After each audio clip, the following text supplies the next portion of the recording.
1.4,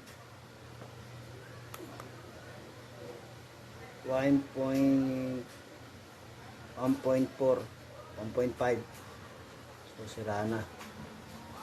Ito yung charging, yung white. Ito naman tayo sa yellow. Check naman natin yellow, positive probe. Check natin sa ilaw. 2.0, 1.7, 1.5, o 1.4. 1.4 ang reading niya. 1.6, 1.4. So sira na rin. Dapat ang standard niya is yung white. Dapat siya maging ano siya eh.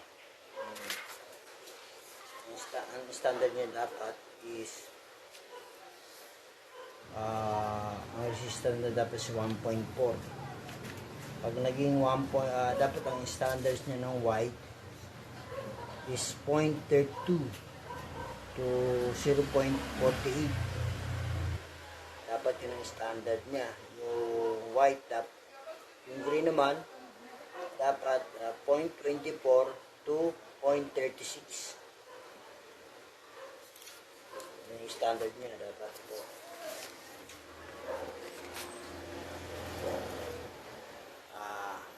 Yung white dapat 0.32 to 0.48 yung white. Yung green dapat yung yellow dapat 0.24 to 0.36. So wala na sa standard siya. 1 point something na siya, mababa na. So sira na yun natin. Dito naman tayo sa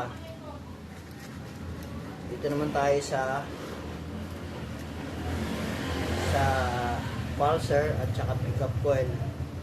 Itong red at saka itong blue.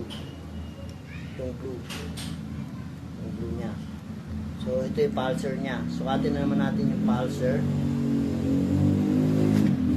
Dapat positive niya. Good. Tapos yung body ground natin. Dapat may reading siyang hawakan natin. Dapat may reading siyang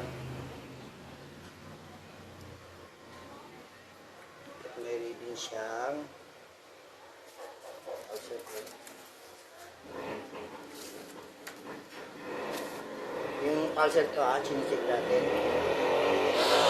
Siyang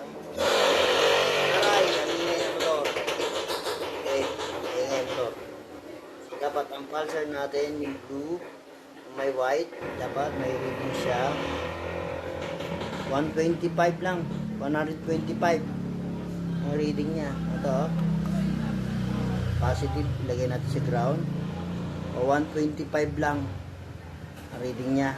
Dapat ang reading niya is 248 ohms.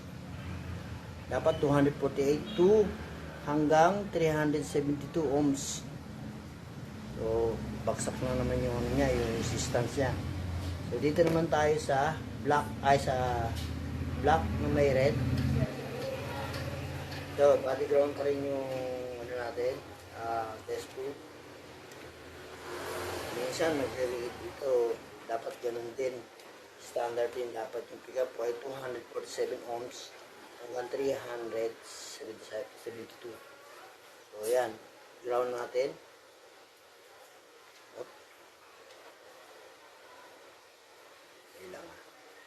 Yung reading kasi 155 pa rin. 155 pa rin yung reading niya. So mababa pa rin. Wala pa rin kalahati. Kaya 184. Mabilis lang. So mababa pa rin itong natin sa ohms niya.